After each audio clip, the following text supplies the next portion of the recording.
In Snapdragon 8 Gen 2, the bet will be made on energy efficiency. Qualcomm's next flagship processors will focus on power consumption and sustainable performance. These processors will be introduced towards the end of the year and they will be included in most expensive smartphones in the first half of next year, such as the Samsung Galaxy S23. The current Snapdragon 8 Gen 1 and Snapdragon 8 Plus Gen 1 are very productive. At the same time, they consume a lot of energy and heat up.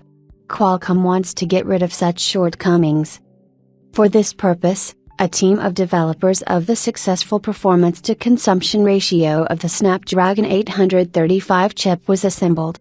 It ran at a fairly modest peak clock speed of 2.3 GHz and was once a record holder for low power consumption.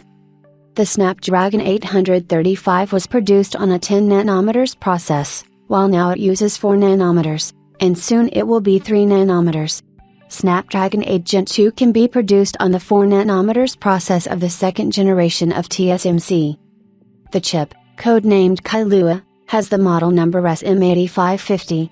It is reported that it will have a single fast Cortex-X3 core, giving a 25% performance boost over the X1 in the Snapdragon 8 Gen 1. There will also be 2 Cortex-A715 cores, 2 Cortex-A710 cores, and 3 Cortex-A510 cores. So Qualcomm will be able to combine cores with different power consumption and performance ratios, depending on the load, reducing power consumption to the minimum possible. In May, an insider reported that performance tests of the Snapdragon 8 Gen 2 are performing well, outperforming its predecessors. By comparison, the fast Snapdragon 8 Plus Gen 1 in the Galaxy Z Flip 4 is so slow because of the lack of cooling space in the thin case that the power consumption in 3D games is inferior to the Snapdragon 888 from the Z Flip 3. The announcement of Snapdragon 8 Gen 2 of May take place at the Qualcomm event on November 15 to 17, writes Phone Arena.